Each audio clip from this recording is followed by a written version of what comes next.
Hello दोस्तों, क्या हाल चाल। उम्मीद करते हैं कि आप लोग अच्छे होंगे और अपनी अपनी पढ़ाई को अच्छे से कर रहे होंगे। जैसा कि आपको पता है कि मैथ्स का पेपर हम लोग ने कंप्लीट कर लिया और उम्मीद करते हैं मेरे प्यारे दोस्तों कि आप लोग मैथ्स के पेपर एकदम बढ़िया से किए होंगे, क्योंकि जो पढ़ाया गया था हमने लास्ट टाइम आपको पढ़ाया था इस समाकलन में डी बाई डी एक्स में हमने इंपॉर्टेंट क्वेश्चन लेकर किए थे और वो सारे क्वेश्चन ने एज इट इज पेपर में पूछे गए हैं। 2-3 क्वेश्चन तो मैंने जो बताए थे दोस्तों वही क्वेश्चन पूछे गए थे, वो भी 8 नंबर में पूछे गए थे दोस्तों।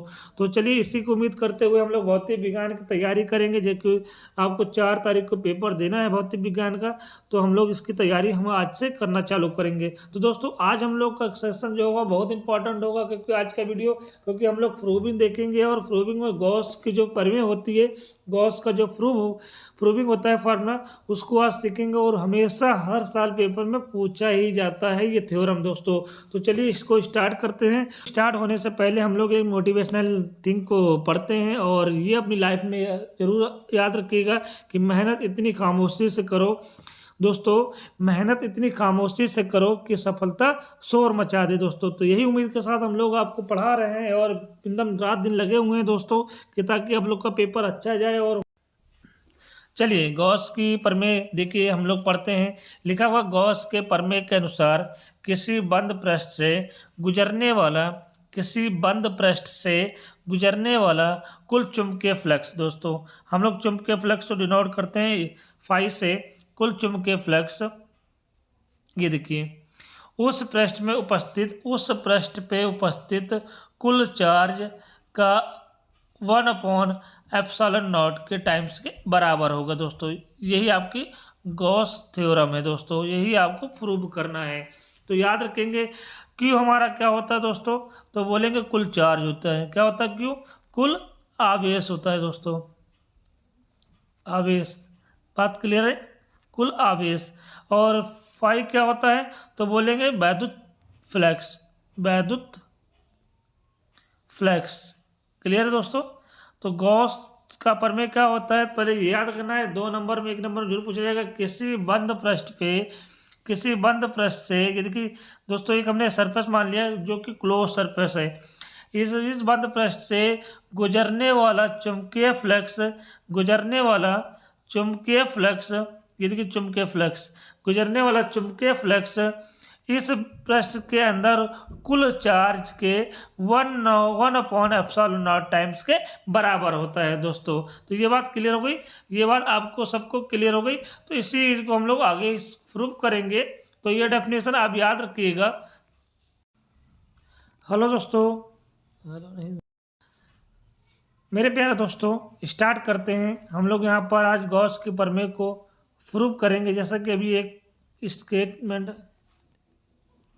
वो टोटल चार्ज कुल चार्ज के 1/एप्सिलॉन नॉट के टाइम्स बराबर होता है। ठीक है दोस्तों, ये गॉस साहब ने बोला था। इसको प्रूविंग भी आती है, काफ़ी इंपॉर्टेंट है यूपी बोर्ड के लिए। तो मैंने यहाँ पर चित्र बनाया हुआ है, एक सर्कल लिया है, सर्कल का सेंटर मैंने ओ मान लिया है दोस्तों।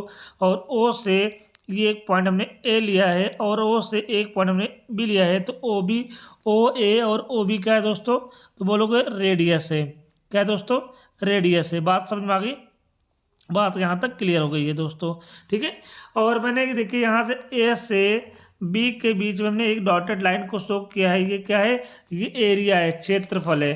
तो डी एस को हमने क्या माना है दोस्तों, मैं पेन थोड़ा सा चेंज करता हूँ। डी एस को मैंने क्या माना है? अत्यंत अत्यंत यहाँ पर नई जगह है, मैं थोड़ा सा इसको स्क्रॉल करके नीचे लिखता हूँ दोस्तों। ठीक है, यहाँ पर नीचे लिखता हूँ।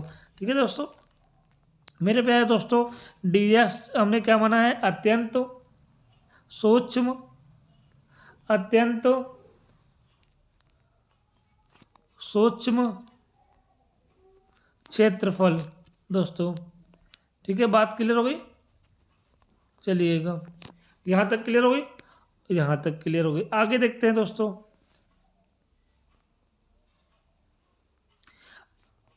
अब यहाँ पर देखिएगा, एक चीज़ आपको दिखाना चाहूँगा। ये जो आप लाइन ये ड्रॉ किए हो, ये वाली लाइन, ये वाली जो लाइन ड्रॉ किए हो, ये पी पॉइंट है। क्या है दोस्तों? ये पी पॉइंट हमने यहाँ पे लेट किया है।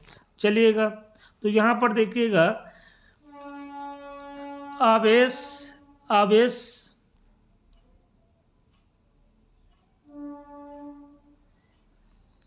Q के कारण आवेश Q के कारण बिंदु P पर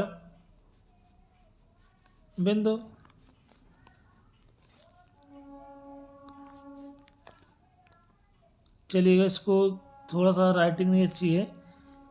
बिंदु आवेश Q के कारण बिंदु P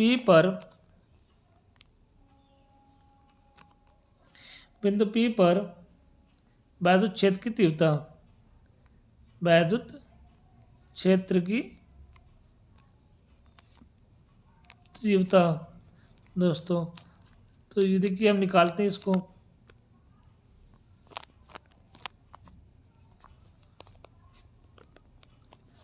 तीव्रता तो आपने फार्मूला पढ़ा होगा, ई बराबर फार्मूला आपने पढ़ा होगा 1/4 pi epsilon not multiply Q upon r square. चलिएगा, इसको इक्वेशन 1 मान लीजिएगा, Q अपॉन आर स्क्वायर पड़ा होगा। चलिएगा, अब देखिएगा दोस्तों, आपने अभी एक छोटा सा क्षेत्रफल ds माना है, तो आपने देखा था गॉस का थ्योरम कि कुल चुंबकीय जो फ्लक्स होगा, ठीक है, यहाँ पर देखिएगा दोस्तों,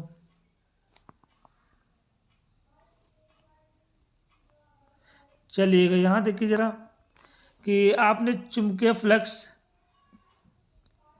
बराबर क्या होता है, E इंटू डी एक्स होता है, ठीक है। ए भी वेक्टर फॉर्म में है, ठीक है दोस्तों।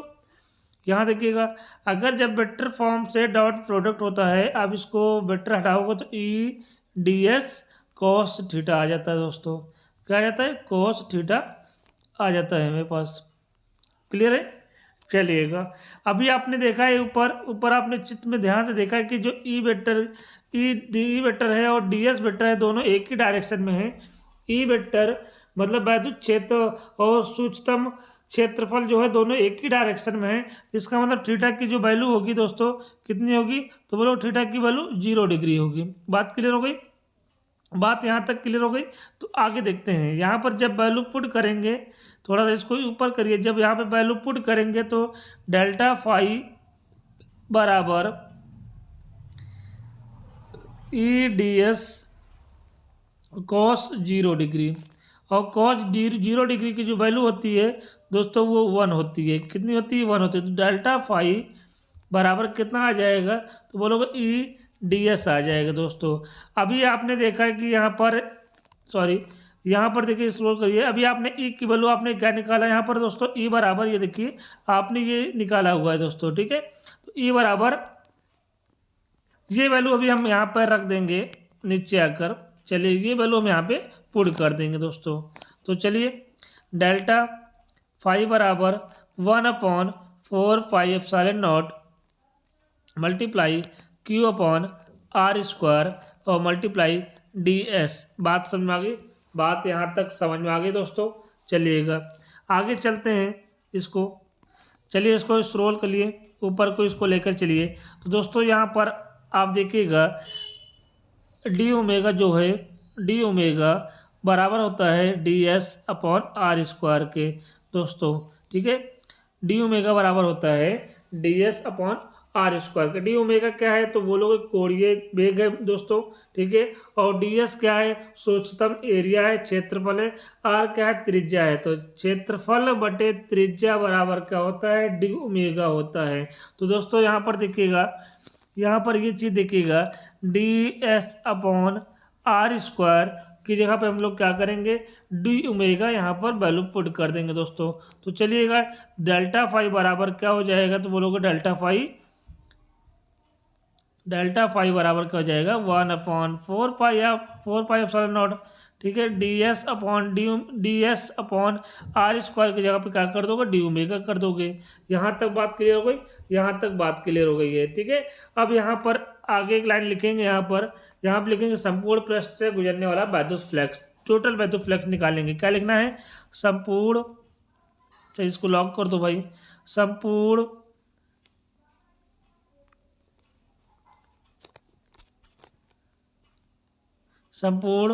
पृष्ठ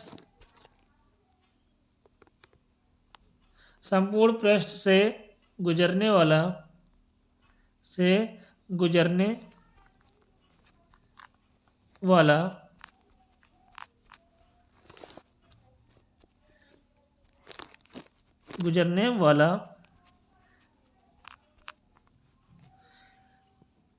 विद्युत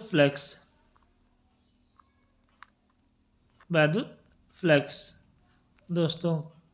तो चलिए हम लोग क्या करेंगे, समाकलन करेंगे। अब यहाँ पर कैसे करेंगे हम आपको पूरा एक्सप्लेन करेंगे। यहाँ पे क्या आ जाएगा, डी फाई ई आ जाएगा। फाई ई बराबर,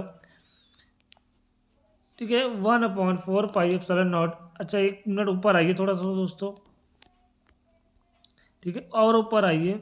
ये देखिए क्यू आपका ड्रॉप हो गया है, जो ये क्यू देख रहे हो दोस्तों, ये आपका क्यू, ये यहाँ पे लिखा हुआ है, आगे नीचे लिखना यहाँ पर छूट गया है। तो अब इसको नीचे यहाँ पर फाइनली हमारे पास जो आया हुआ आंसर, हाँ यहाँ पर क्यू लिख दीजिए दोस्तों, ठीक है, मल्टीप्लाई क्यू, ठीक है। चलिएगा भाई, इतना करना है आपको, थोड़ा सा ऊपर करिएगा, हाँ चलिएगा। अब ये हो गया, ये आपके पास क्या आएगा, Q/4 पाई एप्सिलॉन नॉट, ठीक है, मल्टीप्लाई डी ओमेगा। यहाँ तक क्लियर हो गया। चलिएगा, तो फाई ई बराबर क्या हो जाएगा, Q/4 पाई एप्सिलॉन नॉट और डी ओमेगा, इसको मिटा दीजिए, हाँ यहाँ पर डी ओमेगा आ जाएगा। और यहाँ पर देखिएगा, जब हम लोग डी ओमेगा का हम लोग बात करेंगे, तो डी ओमेगा का जब समाकलन की बात करते हैं, टोटल की बात होती है दोस्तों, टोटल, ठीक है। एक सर्किल है दोस्तों, एक सर्किल है। अब यहाँ पर आपने क्या माना है, ये इसको आपने डी ओमेगा लेट किया ना दोस्तों, डी ओमेगा। तो अगर एक सर्किल से यहाँ तक एंगल कितना बनता है, डी ओमेगा बनता है दोस्तों, तो ये पूरा का पूरा एंगल कितना बनेगा, एक कंप्लीट करोगे तो कितना बनेगा, तो बोलोगे 4 पाई बनेगा। बात क्लियर हो गई, 4 पाई आपका बनेगा दोस्तों। तो जहाँ पर डी ओमेगा जो लिखा हुआ है, यहाँ पर हम लोग इंटीग्रेट करेंगे तो कितना आएगा, 4 पाई आएगा दोस्तों। तो इसको थोड़ा सा ऊपर करिएगा, तो यहाँ पर क्या आएगा, यहाँ पर आपके पास जो वैल्यू आएगी, फाई ई बराबर μ/4 pi epsilon naught, μ/4 pi epsilon not multiply 4 pi आएगा दोस्तों। 4 पाई से 4 पाई कट जाएगा, तो हमारे पास फाइनली आंसर आ जाएगा हमारे पास फाई ई बराबर, यही आपको प्रूफ करना था। तो आप देख लीजिएगा, गॉस का जो नियम था, लिखा था किसी बंद पृष्ठ से गुजरने वाला वैद्युत फ्लक्स उस पृष्ठ से टोटल आवेश के 1/ε0 के बराबर होगा दोस्तों। इसी को प्रूफ करना था, यही आपको